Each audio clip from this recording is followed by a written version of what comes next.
ยิงก็ขอน้อมต้อนรับทุกท่านเข้าสู่รายการมรดกธรรมกับเมืองทางสถานีวิทยุกระจายเสียงพระพุทธศาสนาแห่งชาติและสังคมคลื่นเพื่อการศึกษาพระพุทธศาสนาและวัฒนธรรม ส่งสัญญาณกระจายเสียงจากสถานีวิทยุวัดฝ่ายหินตำบลสุเทพอำเภอเมืองจังหวัดเชียงใหม่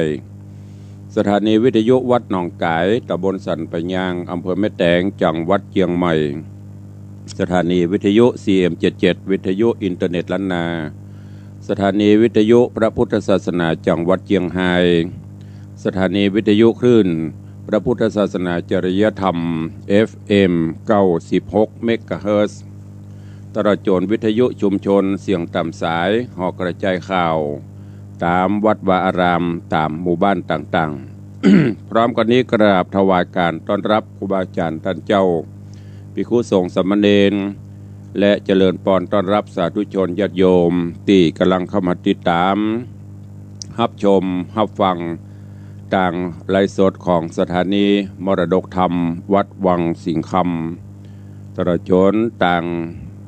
เฟซบุ๊กของ104ธรรมะใครเครียดแล้วก็ต่างเฟซบุ๊กของวัดฝ่ายหินต่าง YouTube ตลอดจนต่างเฟซบุ๊กของญาติโยมครูบาอาจารย์ที่เข้ามาแล้วกดแชร์เพื่อให้สัญญาณสู่สาธุชนญาติโยมในกลุ่ม FC ในเพื่อนๆได้ฟังเสียงธรรมะกันอย่างทั่วถึงรายการนี้ดำเนินโดยกล่าวกับผมอัตมภาพพระครูวิสิตศรีลาภรณ์เจ้าคณะตำบลประแดดเจ้าอาวาสวัดวังสิงห์คำตำบลประแดดอำเภอเมืองจังหวัดเชียงใหม่เป็นผู้ดำเนินรายการนำเสียงธรรมะมาพบปะกับญาติโยมครูบาอาจารย์พระเจ้าประสงค์เป็นประจำกูเจ้าตั้งแต่เวลา 6 โมงป่ายถึง 7 โมงโดยประมาณปากันวันนี้ก็เป็นวันหยุดสุดสัปดาห์เป็นวันที่ญาติโยมศรัทธาได้พักได้ผ่อนกันพ่องหลังจากที่ตรากตรำทำงานกันมาตลอดอาทิตย์แล้วก็เจ้านี้อากาศก็รู้สึกจะเริ่มเย็นๆท้องฟ้าก็ครึ้มๆอึมครึมอยู่ก็ดังที่เปิ้นพยากรณ์ยังจะมีพายุเข้ามาอยู่แต่จะนักจะน้อยนั่นก็ว่ากันไปตามสภาวะการไปหน้าตามเหตุตามการไปบางเตื้อก็อาจจะนักบางครั้งก็อาจจะน้อยแล้วแต่ว่าสภาพอากาศของมันจะเปลี่ยนแปลงไปก็ขอให้วันนี้เป็นวันแห่งความสุขของทุกท่านเนอะแต่ว่าต้องขอสู่มาอภัย ในช่วงนี้ก็รู้สึกศาสนกิจจะหนาแน่นแต่ว่านี้เป็นแห้ง บ่ได้ไลฟ์สดให้ญาติโยมครูบาอาจารย์ได้ฟังแต่ว่าพอดีทางคุณหมอนัดที่โรงพยาบาลสวนดอกไปตั้งแต่เจ้า7 โมงป่ายออกวัด ก็ปิกเข้าวัดก็5 โมงป่ายละแต่ว่านี่หนาแน่นมาเจ้าบัดตันได้ฉันเจ้าต้องไปรวมฉันเพนก็เกือบไม่ได้ฉันเหมือนกัน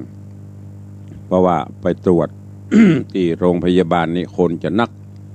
ต้องไปรอคิวเปิ้นก็ไม่ได้เป็นอย่างนักเนอะมันต้องเป็นห่วงไปตรวจตาเริ่มแรกก็ตาเป็นคำภาษาหมอบนห้องเนี่ยเป็นกุ้งยิงกำเมืองเขาเป็นตอนไปหาหมอคลินิกเอาไปหมอบนวัดไปวัดมาเช็คไปเช็คมาก็เลยเงือไปตรวจบนห้องสแกนหรือว่าเอ็กซเรย์กันตาเจ้าตาอีกอะ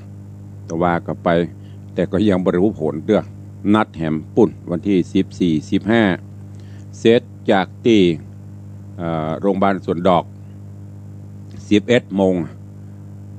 ออกกำลังกายเตวจากตึกสีพัดเรียบถนน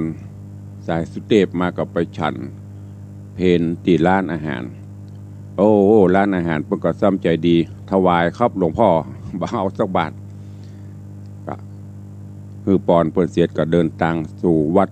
สวนดอกประชุมคณะสงฆ์ต่อแต่ว่านี่ประชุมเจ้าคณะตำบลรองตำบลเลขาแล้วก็ประธานอบต.จนเรียบร้อยเสร็จ ปิกแถววัด5 โมงป่ายพอดี ถึงวัดก็ส่งน้ำส่งท่าทำกิจวัตรประจำวันเสร็จกับพักผ่อน เจ้านี่ก็ยาลาจำวัดยาวนี่ก็ต้องขอสุภาภัยกับญาติโยมศรัทธาตัวเองวันก่อนก็ประชุมคลื่นสถานีวิทยุ96ภารกิจก็หนาแน่นเป็นบางช่วงก็เลยทำให้ขาดมาได้มาพบมาปะกับญาติโยมศรัทธาประกอบกับด้านสุขภาพก็เริ่มเนาะตามวัยเลข6จะขึ้นมานี่ล่ะ อายุก็เข้าสู่พ้นห้องอย่าง3719อีกอะ3719ก็คือที่ลงใต้ด้วย1ลงใต้ด้วย7 ลงใต้ด้วย9ย่อมจะจังมีอันอย่างนี้นะอันนี้เป็นความเชื่อแต่ตุลุงก็บ่ได้ลบหลู่เปิ้นก็พยายามเฮาก็ทำดีที่สุดดูแลขันดูแลสุขภาพกันไปดังนั้นเจ้าไหนก็ดีหายไปก็ต้องขอสุมาอภัยด้วยแล้วก็พี่น้องญาติโยมติดตามทางคลื่น96วันเสาร์วันอาทิตย์ปกติตุลุงจะดำเนินรายการนานาสาระสปะสปันเวลา 5 โมงถึง 6 โมงหลังๆมาก็เป็น 5 โมงถึง 5 โมงครึ่งแต่วันนั้นมีการประชุมปรับผังรายการใหม่ตุลุงก็เลยหันมันว่างเลยย่นเวลาลงมาเป็นบ่าย 3 โมงถึง 4 โมงเนอะไผที่เป็นแฟนคลับตัง96ตัง96วัดพระธาตุเจ้าดอยสุเทพเลื่อนเวลาจาก 5 โมงแมลงมาเป็น 3 โมงถึง 4 โมงก็ลวดแจ้งให้ทุกท่านตัวเองเวลาก็เว้ยเนาะบ่แป๊บเข้าไปเกือบจะ20 นาทีละเนี่ยการเวลาผ่านพ้นภัยมิได้รอคอยใครเนอะก็ก่อนที่จะได้ฟังน้ำฟังธรรมขออนุญาตตักตายครูบาอาจารย์ญาติโยมศรัทธาที่ได้เข้ามาเป็นกำลังใจมาติดตามรับชมการไลฟ์สดทางสถานีต่างไลฟ์สดของวัดวังสิงห์คำก็ดีของ104ก็ดีของวัดไฟหินและของญาติโยมเฮาอยู่ในเวลานี้ขอถวายการต้อนรับท่านเจ้าทุกพิธีก็ลูกศิษย์ลูกหาจากเชียงใหม่ดันโดนไปเดียวปุ่นไปเป็นสมปานกะว่าตังพะเยาปุ่นก็จะได้การอยู่นี่ก็เป็นนักเทศเสียงทองเหมือนกันก็ต้องขอถวายการต้อนรับท่านเจ้าด้วยเนอในเจ้าวันนี้ เจริญพรต้อนรับพี่นันจรันปิยจันทร์หรือพี่นันล่ากราบสาธุครับลุงเจริญพรเนอตะกี้ฟังฝากเพลงให้ตัวสายันสัญญาลูกสาวผู้การพ่องอย่างปบฮักตีปากน้ำโพพ่องจะได้พี่นันจะได้ปบฮักวุยๆวัดขี้เงียบตัวฟังเพลงก็จะเป็นเพลงเย็นๆเนอะดนตรีปืนเมืองเขาก็ฟังกันทุกรายการตัวลุงก็ย้อนยุคว่องเนาะก่อนรายการเฮากับมรดกกำเมืองก็ย้อนเอาเพลงเก่าๆเปิดสดชื่นกับยำเจ้าได้ฟังกันไปตัวเองก็เจริญพรต้อนรับโยมปเลี้ยงธนวัฒน์สุสิงห์คำแม่เลี้ยงทัดพิชาสุสิงห์คำเนอะกำลังเข้าชมอยู่ถวายการต้อนรับท่านเจ้าสิทธิชัยอินทวโนทุกเจ้าบนห้องอย่างก็นี่เพิ่งก็เป็นสายไปต่างอนุรักษ์ อนุรักษ์วัฒนธรรมประเพณีปืนบ้านล้านนาเสาะแสวงหาวิชาความรู้ก็ขอเป็นกำลังใจตัวเองกำลังศึกษา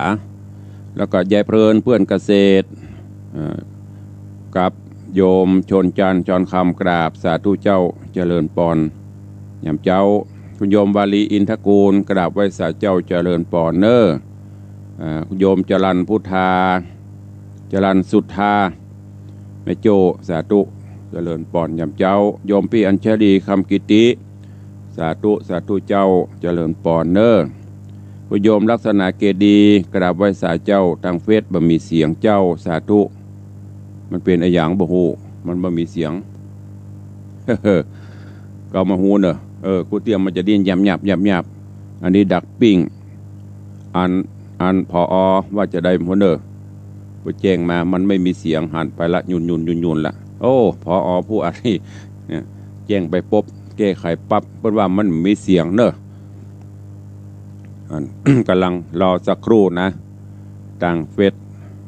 เดี๋ยวท่านพอกำลังแก้ไขต ตุลุงก็เตดไปมันมาออกที่นี่มิง เดี๋ยวว่ากันไปพออกำลังแก้ไขอยู่เนอะขอบคุณเนอะที่เอ๊ะกะเนี่ยแฟนคลับเตะแจ้งเข้ามาตัวจะได้หูทางผู้ควบคุมทางเทคนิคท่านอาจารย์พระครูสมุวิศวัตรวรกิโจก็จะได้แก้ไขเพราะปนนั่งอยู่หน้าจอหน้าคอมควบคุมอยู่ตลอดพอแจ้งมาคุณโยมลักษณะเกียรติอนุโมทนาตัว กราบขอบพระคุณท่านเจ้าอาจารย์พระครูปลัดวิมลวัฒน์ตัว ท่านพระครูก็บอกไม่มีเสียงครับกราบครับก็กราบขอบพระคุณตัวเนอะแล้วตอนนี้กำลังไปละยุ่นยันๆนะพอกำลังแก้ไขละก็เดี๋ยวได้ฟังละ สาธุตัวเนอะกราบขอบพระคุณที่เปิดได้แจ้งเข้ามาเพราะ Facebook ตอนนี้ไม่ได้ยุ่งเสียงมันปิดเนอะหันลูกศรเขาเนี่ยปิด เดี๋ยวท่านอาจารย์พระครูกำลังแก้ไขเนอะขออภัยตัวพี่น้องที่ฟังทางเฟซอาจจะได้หันกับปากงับไม่ได้ยินเสียงเดี๋ยวพออกำลังแก้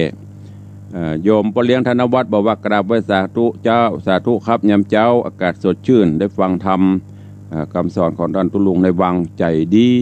สาธุเนอะเป็นกำลังใจให้ปเลี้ยงไปเลี้ยงตัว โยมและส่วนมากโยมจะแจ้งมาสรันพัฒน์โปรมาเชตอันนี้พี่ไอ้น้องเบาขออนุโมทนาขอบคุณตัวเองเสียงบ่มีครับหลวงป่อโยมสรันพัฒน์แจ้งมาเดี๋ยวเนอะกำลังแก้ไขครับหมูเป็นอย่างช่างเทคนิคกำลังแก้ไขเดี๋ยวได้ฟังแล้วใจเย็นๆโยมแม่จันดีวิสุทธินันท์เสื่อสิ่งใต้สิ่งเหนือ เข้าฟังอยู่โยมอัมพลรัตตาโยมปีอภิวันอนุโมทนาขอบคุณตัวเองแล้วก็มีน้องดิฟเข้ามาชมตัวเองขออนุโมทนาขอบพระคุณทุกท่านอันนี้เป็นกำลังติดตามรับชมทางหน้าเฟซเนาะ หันกับปากตวงผงาบเสียงยังมีเด้อเพราะหูกำลังพอที่นี่มันบดินมันบ่กูเดี๋ยวจะมีสัญญาณไฟบิบเวลาได้เปลี่ยนเหมกะเลี้ยงปเลี้ยงได้เสียงสตางค์เหมกะจานพระครู เพื่อการหาซื้อถวายนี่นะอันนี้ก็เมตตาของทาง โยมปเลี้ยงธนวัฒน์แม่เลี้ยงทัดพิชาสุสิงคำมอบถวายคอมพิวเตอร์อุปกรณ์ ขอสุมาเนอะอุปกรณ์การไล่สดแล้วเนาะก็กำลังแก้ไขทางหน้าเฟซอยู่ส่วนทางวิทยุนี่มีปัญหาไปฟังกันตลอดวันนี้ก็ฟังกันต่อแมวโขนคำต่อจากตอนที่แล้ว มีอย่างพ้นเนอะปิดแล้วเปิดใหม่กะเดี๋ยวถ้ามีอย่างจะฮือก็เฟซบิ๊กเข้ามาในนี้เนอะ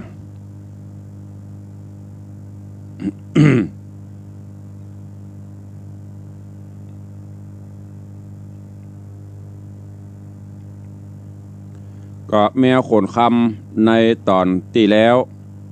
หลังจากที่ป่อพญาสุทัศนะคือมเหสีทั้งปทุมมาทั้งภากิญญาได้ประพฤติวัดปฏิบัติธรรมเพื่อที่จะขอลูกขอเต้าไว้สืบบ้านแตนเมืองหลังจากนั้นแล้วก็มเหสีถึงสองก็เริ่มปฏิบัติศีลปฏิบัติธรรมแล้วก็พอได้เวลาต่างเตปาอาหักที่เปิ้นสองหูเล็งหันก็ได้ส่งผู้มีบุญลงมาเกิดโดยเฉพาะแล้วในต้องของปทุมาก็มีผู้มีบุญมาเกิดแล้วเปิ้นก็ตั้งชื่อตั้งเสียงตั้งนามฮือตามแบบเบ้าโบราณที่เคยปฏิบัติมาก็ใส่ชื่อฮือลูกบ่าวเปิ้นว่าจุมปูราชกุมารเอาตามคำที่แม่พญาเปิ้นฝันแล้วก็แม่พญาเกิดมานี่หรือว่าจุมปูราชเกิดมาบ่ได้มาคนเดียวมีผู้ติดตามมาด้วย1 คน 1 ตัวเป็นแมว แมวโขนคำติดตามออกมาตัวเองเปิ้นกำลังตั้งชื่อตั้งนามตั้งอย่างฮือกันแล้วก็ในตอนที่แล้วมาถึงที่นี่พอดีก็จบลงวันนี้ก็เชิญทุกท่านติดตามรับฟังพระธรรมเทศนาในเรื่องแมวโขนคำลำดับเป็นตอนต่อไปตอนนี้ก็คงจะปกติละทางเฟซบุ๊กแน่เฟซหันสัญญาณมันแบบแล้วแสดงว่าเสียงคงจะปกติเนาะก็กราบขอบพระคุณครูบาอาจารย์ญาติโยมที่แจ้งเข้ามาแล้วก็ที่สำคัญยิ่งก็คือกราบขอบพระคุณท่านอาจารย์พระครูสมุวิสุวัฒน์วรกิจโจท่านผู้อำนวยการ104ไม่ได้ไปไหนอยู่กับวิทยุวันค่ำคืนหุ่งกินหั่นนอนหั่นหลับหั่นก็ต้องขออนุโมทนากราบขอบพระคุณเอาละเวลาก็ล่วงเลยไป20 กว่านาทีเนาะฟังทำแล้วก็เดียวตายรายการกล้วยตักตายหน้าไม้กันแถมกรรมฟังต่อในเรื่องของแมวโขนคำในตอนที่แล้วเตดถึงที่เปิ้นกำลังเกิดกำลังตั้งชื่อตั้งนามฮือลูกฮือเต้าวันนี้ก็มาฟังกันต่อว่าเรื่องราวของแมวโขนคำจะเป็นจะใด ก็เจริญปอนเจิญทุกท่านติดตามรับฟังณโอกาสบัดนี้ นะโมตัสสะภะคะวะโตอะระหะโตสัมมาสัมพุทธัสสะสาธุโวฟังลาโสตุจันนะสัพพุริสะตังลายตั้งยิงและใจหนุ่มเทาที่ได้ปากันเล่าทอมทาดาฟังยังรัชธรรมมาเทศนาแมวโขนคำลำดับมาแถมแล้วเล่าขอเชิญศรัทธาตั้งหลายหนุ่มเทาจูงตั้งจิตใจเล่าทอมทานอดาฟังต่อไปไปนานี้และนา ตาโตปัฏฐาญะแต่นอนไปนานางนอดลาปตุมากามนาหลายแหล่สร้างไว้แต่เดิมอ่อนได้มาขอลอนคืนครอบสยองตอบตัวตานเปียติผันจ่องหอยได้ตำก้อยเครื่องขี่เจ้าปุรีธิราชก็ฮืออำมาตย์หมอหลวงมีปันปวงลายหลากจุภูหากจำนานเยียวยาการบ่จ้าฮือนางนอดลาปตุมาจุมหมอยาผู้หนุ่มเทาตกยาเล่าปั่นไม้พญาตลายนางนาดบ่ไม้ขาดหายเนย้อนกรรมมีสร้างไว้มาเลยไล่ตัวตันนางดับขันมวยแมงจากโลกกว้างเมืองโคนได้เอาโตนไปเกิดจันฟ้าเลิศกะเสมสีก็มีหันและนาโสกุมาโลอันว่าเจ้าจุมปูราชกุมารนอโปธิญาณยอดซอยหันเมฆกราดกร้อยเป็นผีน้ำตามีร้องไห้อยู่จ้านใจไปมาเรรำจาดลายแหล่ว่าแม่เฮ้ยแม่เป็นเจ้าสั่งมาจากลูกเต่าไปปา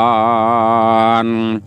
ลูกบตันจักใหญ่กำเลยไล่ตัวหายมาตอบสายไปนี้แม่เป็นผีมูบมูลูกจักอยู่กับพายหน่อห่อใจยอดซอยยังอ่อนน้อยเด็กขาริร่ำจาถอยวาดให้บอกขาดยามวันก็มีหันและน้ำ โส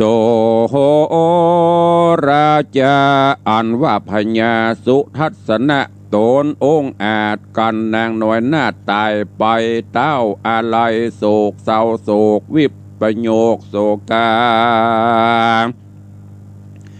มีน้ำตาอาบย่อยลิล่ำถอยนาว่าโดราปตุมา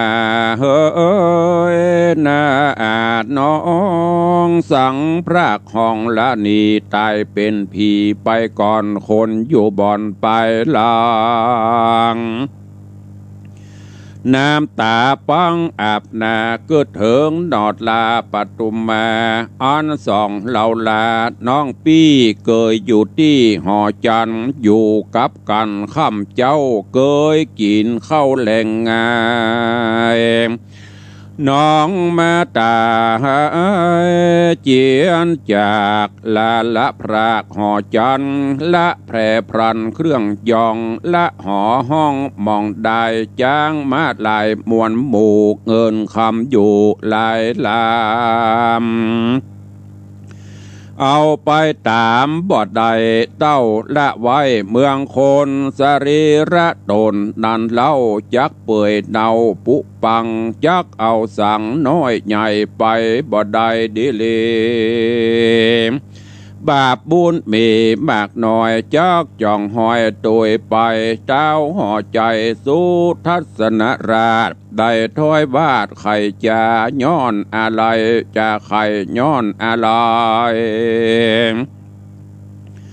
บ่แล้วยังนางหนอแก้วปะตุมมาอันมรณามวยมังจากโลกกว้างส่งสารตุกมาปานลายแหล่บ่เว้นแวคืนวันก็มิหันแหละนาอันว่าโตนเจ้าจ้างปุรีน้ำตามีบ่เดือดตุกไม่เดือดเหลืองแห่งตาปอดแดงจุจอมบ่กินข้าวน้ำแรงงายดาจักตายขวมนาจอมนอดลาเทวีเต้าผู้มีกึดใดกรรมถึงกรรมแต่ไทยไขจะว่ามนุษย์สามวลหมู่อันข้างอยู่ทรงสารจักเจยบานจื้นจ้อยหรือต่ำก้อยเครื่องขี่ย้อนกำมีมากวางได้ก่อสร้างนำนาวิบากมาไล่ตอนบ่อาจซ่อนต่างใดบ่มีภายจักอาจตัดเสียงขาดเวรกรรมกำตัวดำมาหอดเลี้ยงมวยมอดเป็นผีดังนางเทวีนี่เล่าหอยว่ากรรมเก่ามาหาตานจริงได้ดับขันมวยมางโตนเจ้าจ้างปุเรสติมีกึดใดหายหม่นไม่มองผ่านจริงไขคานโอกาสฮืออ้ำบาดและเสนาตกแต่งดาเลิกซากตามเก้ารากประเพณีเผาซากเทวีแม่เจ้าบอกขาดเล่าอันใดก็มิหันแลนา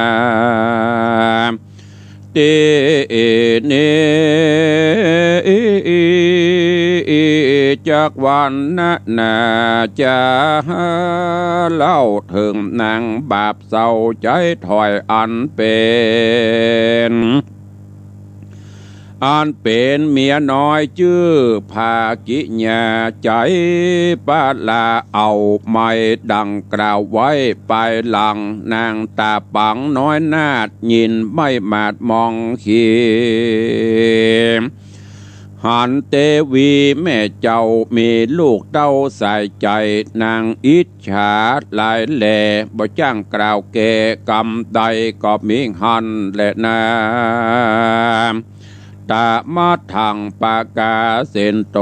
สัทธาอาหะสัทธาอันวาสัพปัญโยพระพุทธเจ้าตนเป็นเก้าติโลกาจา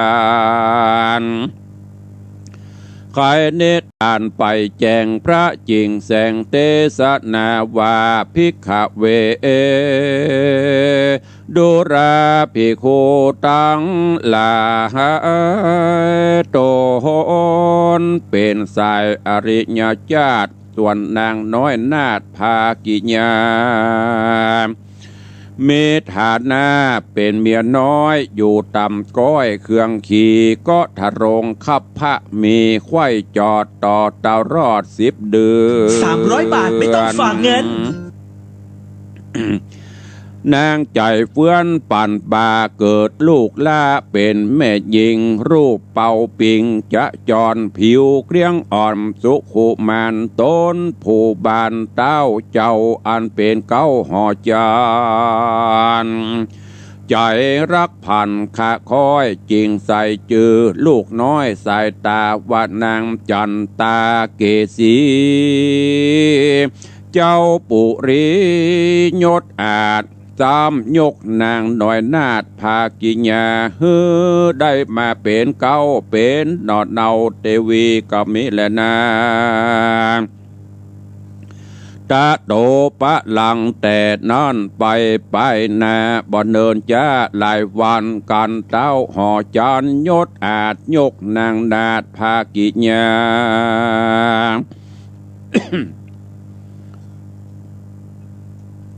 ยกนาง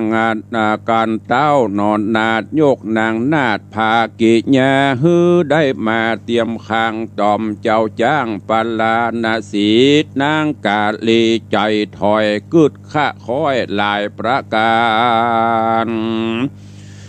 ว่าของเจียงคานม้วนหมู่ภาษากู้เงินคำสัมปตินำจ้างมาเมื่อไปนาบรรลุนกันเสียงบุญเต้าเจ้าต้นเป็นเก้าหอใจ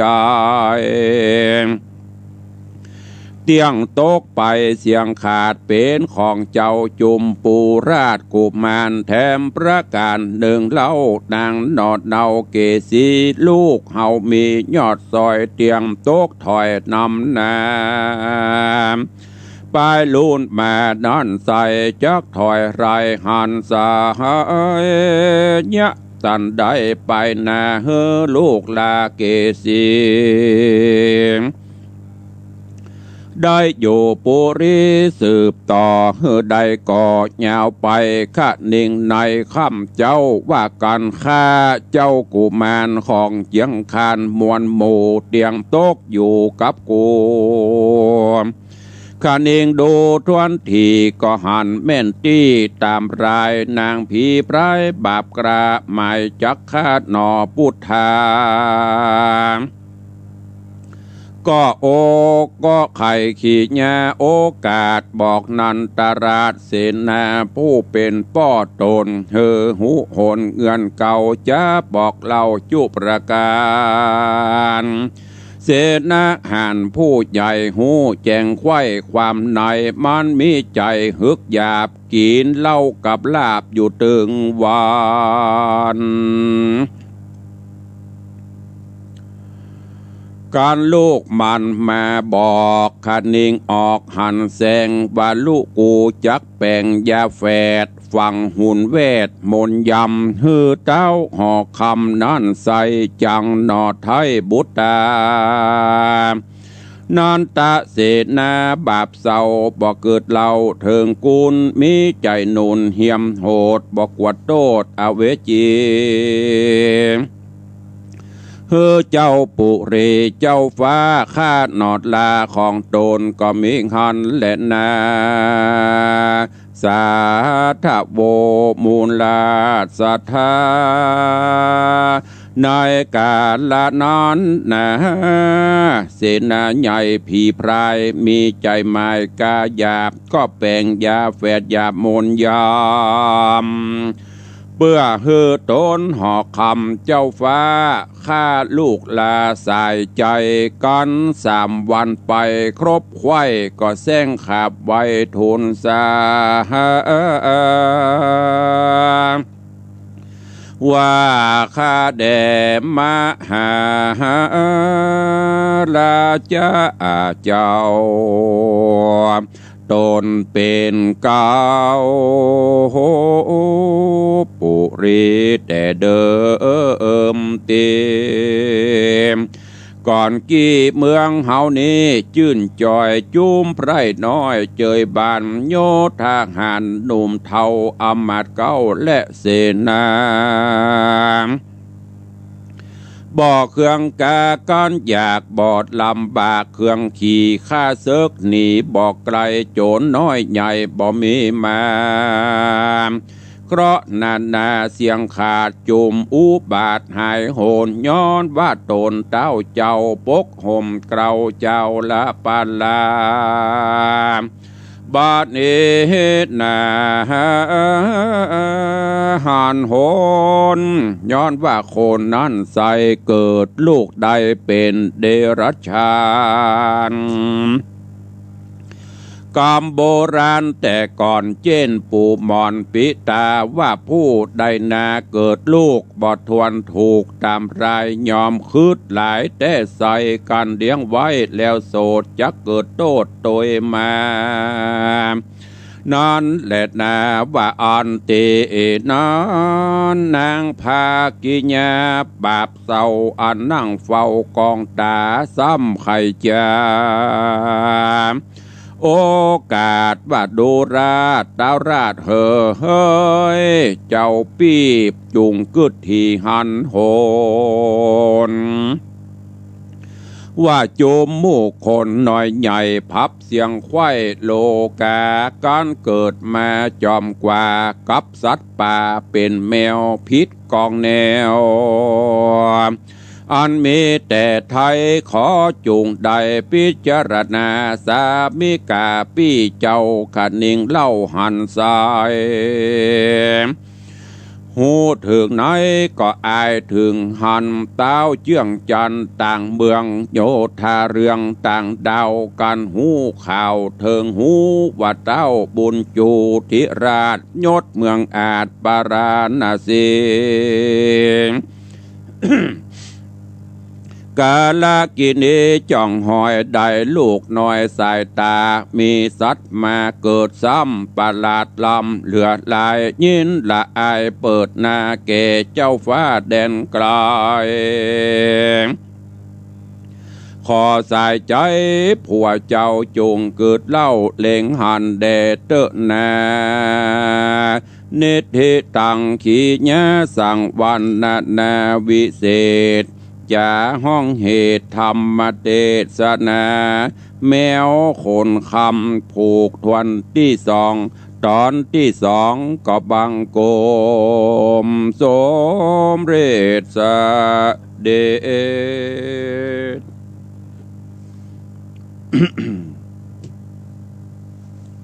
ก็จบไปแหมตอนหนึ่งแถมผูกหนึ่งในเรื่องของแมวขนคำนิยายธรรมะที่แฝงโดยคติธรรมที่เราจะได้น้อมนำไปใช้ในการดำเนินชีวิตประจำวัน เรื่องราวของธรรมเทศนาแมวโขนคำหลังจากที่ปทุมาเกิดหรือว่าประสูติลูกออกมาเป็นพ่อใจสร้างความภาคภูมิอกภูมิใจคือกับพ่อกับแม่คือพญาสุทัศนะแล้วก็แม่ปทุมาซ้ำปลายปอก็มีแมวโขนคำออกมาเป็นกู้ตัวเองเป็นน้องเป็นอ้ายเป็นน้องกันอยู่ด้วยกันด้วยความสุขบานบั่นใจตรงกันข้ามภากิญาอันเป็นเมียน้อยก็อิจฉาตาฮ้อนแต่ว่ายังบ่สามารถเนี่ยอย่างได้เตื้อสุดท้ายแม่ปทุมากลับมาถึงมัจจุราชมาเติงตันกับทะลงพญาธิโรกาพ่อพญาก็คือเสนาอำมาตย์ทั้งหลาย ปกเป่าข้าวสารหาหมอมายุกมายาเพื่อให้หายแต่ก็บ่สามารถที่จะฝ่าฟันโรคภัยไข้เจ็บไปได้ ก็เลยลาลับดับสังขารไปพญาสุทัศนะก็เศร้าอกเสียใจ จัดการพระราชทานเพลิงศพสมเกียรติจากนั้นก็อยู่ด้วยกันพอตอนนี้ได้ทีของเมียน้อยคือภกิญญาปรึกษากับป่อจะได้ลูกถึงแม้จะได้เลื่อนสถานะขึ้นมาเป็นเมียหลวงหรือมเหสีหลวงแล้วแต่จิตใจบ่ได้ย้ายขึ้นมาตัวจิตใจยังบ่มเพาะอยู่โดยความโลภความโกรธความหลงในลาภยศสรรเสริญอยู่หาวิธีที่จะกำจัดมันอยู่เพื่อที่จะริบทั้งหมดเป็นของตัวเองแม่มันตายลูกมันก็ยังมีอยู่แล้วก็ลูกเฮาก็ซ้ำเป็นไม่ยิงเหียสมบัติพระสถานจะไปที่ไหนก็ไปค้อนพูดมดกะหาวิธีจะกำจัดปรึกษากับป่อแทนที่จะชี้แนะชี้นำผิดถูกให้ลูกซ้ำไปเข้าตางกันเหียเข้าตางจะได้ก็เข้าตางนาทีหันเงินหน้าดำหันคำหน้าเศร้านึกถึงไอ้อย่างต่างๆจะตัวมาละก็เลยผสมลงกับลูกคิดแผนการต่างๆตอนนี้แบ่งยาแฝดอย่างที่เขาได้ยินเสน่ห์ยาแฝดเทียบ8 หั่น8นี่ติดรูปๆนะแล้วก็เริ่มจะออกอุบายหาต่างยุโยงปลูกปั่นคือกีแปลงยาแล้วคือป่อพญากีนปุ๊บก็จะตกอยู่ในอนัตของตัวเก่าละกำนันสั่งซ้ายหันขวาหันได้เริ่มออกอุบายจะคือกำจัดลูกเรื่องราวจะเป็นจะได้ค่อยติดตามไปในผูกต่อไปเนอะในเรื่องของแมวโขนคำเนี่ยญาติโยมต่างหลายความโลภโมโทสันบูจักปอขนาดเลื่อนฐานะขึ้นมาเป็นใหญ่แล้วยังหวังที่จะฮุบเอาของเปิ้นให้หมดหาเรื่องหาลาวใส่ถ้าภัยจะอยู่ที่ไหนก็บรอดเนอะแล้วจะไปนึกว่าจะได้สุขสบายเตอะมันไปที่ไหนไปลูนมามันก็ถึงปีกมาหาตัวเก่าจะไปเนี้ยมีตัวใดก็กินไปตานไปอย่างที่เคยแนะเคยนำบอกไปลูกเต้าเราหลานก็ห่วงนักกับบดีเนี่ยเราเข้าเริ่มละคนนั้นได้อย่างที่เคยบอกนะแบ่งบัตรเต่ามันยังกันก็มีเรื่องมีราว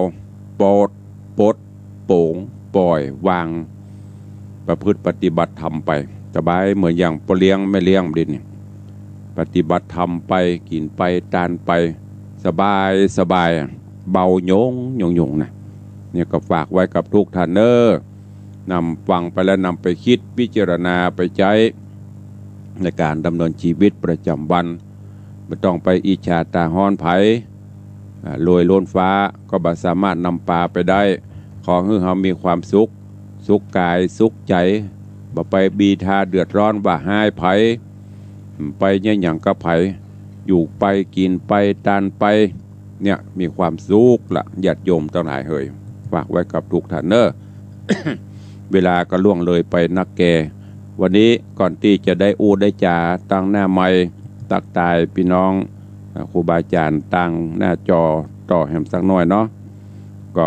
แหมคำก็ขอบพระคุณเนอะท่านเจ้าอาจารย์พระครูสมุวิศวัตแก้ไขสถานการณ์ได้ละเสียงมีเรียบร้อยออกไปอากาศเรียบร้อยตะกี้ตักตายก่อนที่จะเทศกำลังมาถึงที่คุณโยมจัญญาฟองซักโยมบาลีอินทกูลก็เจริญปอนเนอร์กับคุณโยมมงคลวงร้อยโยมพี่ไอยุทธนาจังซอแล้วก็ถวายการต้อนรับท่านเจ้าท่านพระครูสิริวชิโรภาสวัดสันป่าฝ้ายปเลี้ยงนิคมอุตสาหกรรม ท่านเจ้าปเลี้ยงบอกกราบไหว้สายามเจ้าแล้วก็ขอบคุณท่านผอ.ตัวเองนอกจากนั้นก็มีโยมปีจงรัก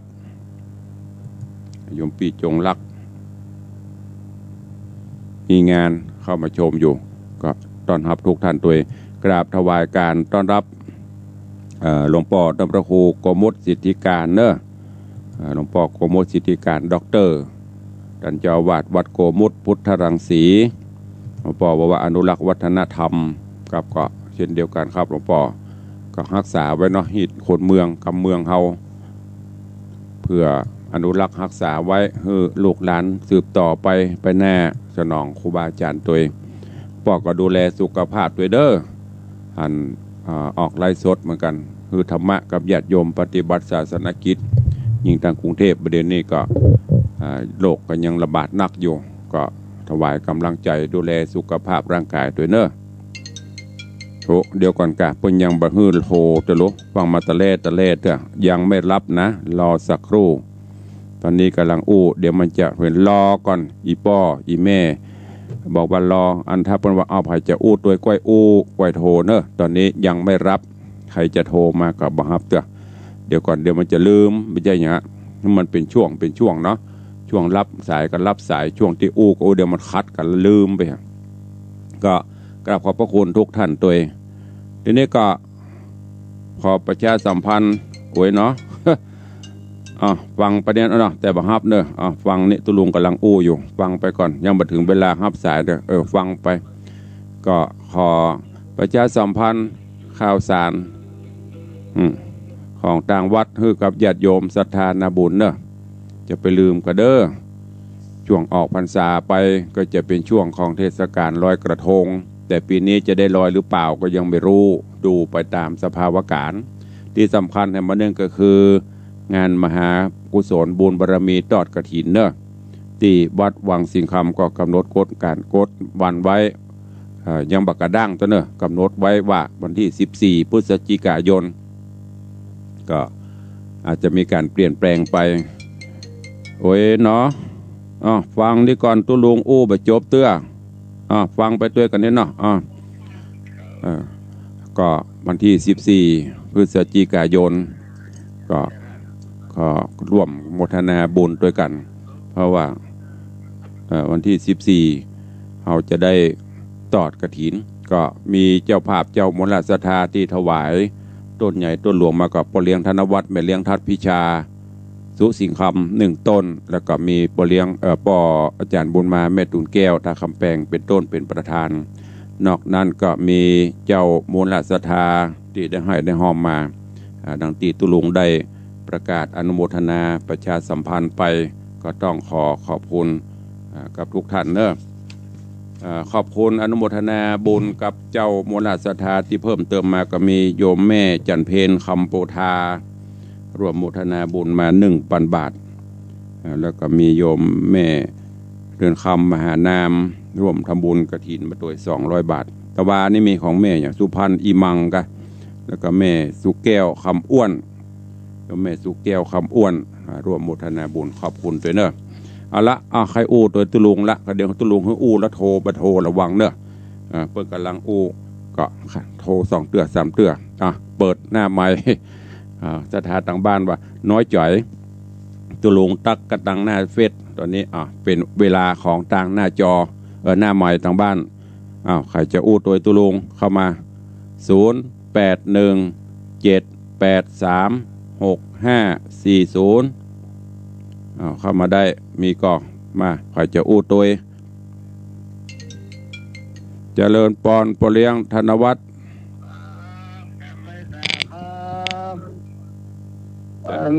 นักศีลนักบุญทั้งหลายเนอท่านเจ้าทั้งหลายโอยไว้สาเนอร่วมกันทำบุญเนอจนกันทำบุญออกพรรษาก็จะได้ทอดกฐินเอาใจท่านพระครูเนอไอ้สาคณะทุกข์ตาเพื่อยอดอยู่บนป่ายไม้ยอดแค่10 สตางค์5 สตางค์เพิ่นก็ยังได้บุญเนอบุญใหญ่บุญหลวงเนอทอดกฐินนี่นะไอ้สาเนอจระเข้ไปถึงว่ายน้ำตัวไปประการตัวเนอเศรษฐีแต่เนอไหว้พระเนอไหว้สาเจ้ากรรมการคุ้มครองไหว้สาครับสาธุอนุโมทนากับปอเลี้ยงเนอเจริญพรดูแลสุขภาพเนอไหว้สาขอบคุณกโยมปอเลี้ยงได้เชิญชวนศรัทธานาบุญร่วมกันทอดกฐินเจริญปอนสายต่อไปไหว้สาครับพระตุลุงครับ เจริญ ผม พร ตอนแต่ที่เล็กเตาดื้อ อนุโมทนาสาธุเด้อ พอเป็นเลย สาธุจากเวียงป่าเป้ามาห่วงบุญกฐินตัวกันเด้อออกภาษาแล้วนะครับ สาธุสาธุเจริญพรสายต่อไปฮัลโหลหมดสายละสายต่อไปคอมมานเดอร์0817836540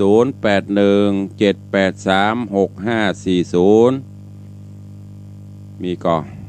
เมื่อเปิดโอกาสคือโทรก็โทรเข้ามาเลยในระหว่างที่พูดก็จะไปฟังโทรเตื้อตอนนี้เปิดโทรก็ดักปิ้งบินบอย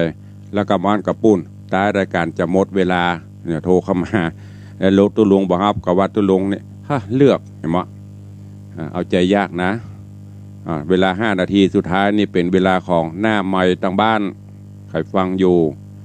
จะอู้จะเอ่ยตัวเข้ามาได้ครูบาอาจารย์ที่มีอย่างก็คอมเมนต์เข้ามาตั้งหน้าเฟซก็ได้เด้อเดี๋ยวมีตอนนี้หน้าเฟซจอดอยู่ที่สถานีจงรักมีงานอาจารย์คำว่า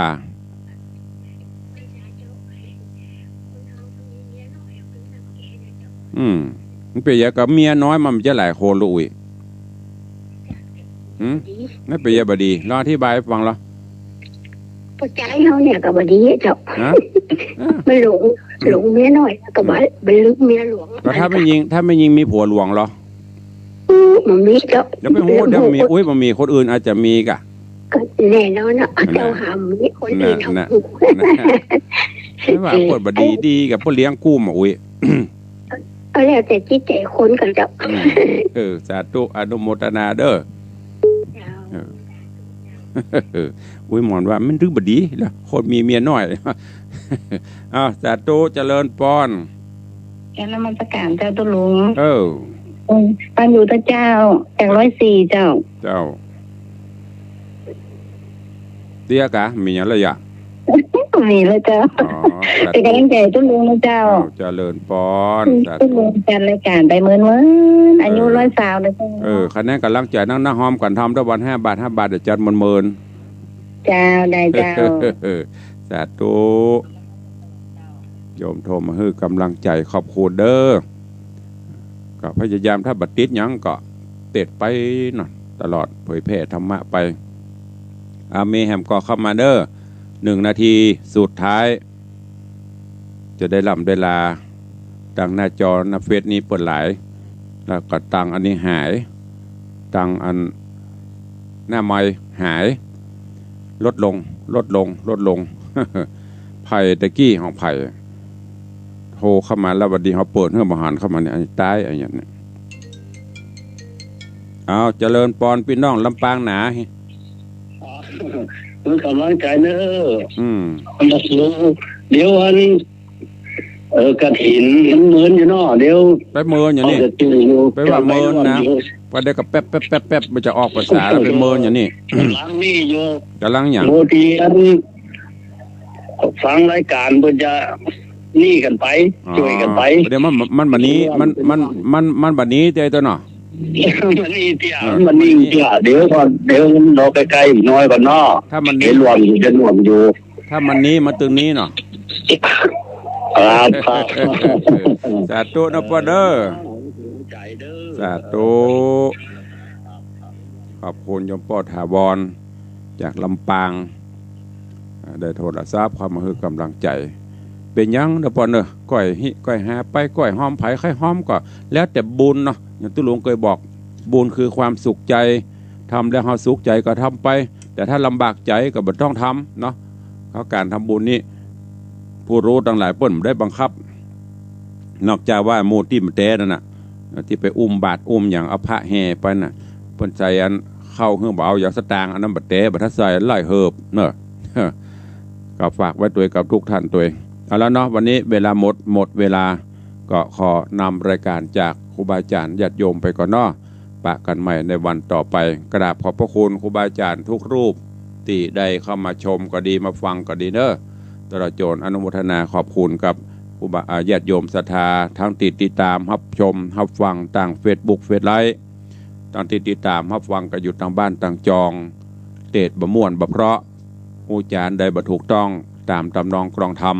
ขอกราบประทานอภัยสุมาภัยครูบาอาจารย์ญาติโยมศรัทธาด้วยเนอะอันไหนที่มีสาระมีประโยชนะก็เก็บแกะกลไกเอาไปใช้ในการดำเนินชีวิตประจำวันวันนี้ขอความสุขสวัสดีจุงบังเกิดมีกับทุกท่านเนอะอยู่ดีมีสุข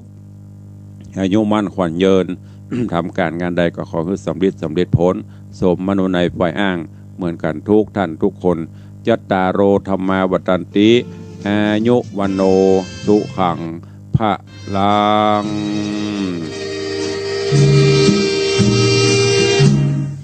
ได้ดีกว่าถึง4 เท่าจึงช่วยลดและป้องกัน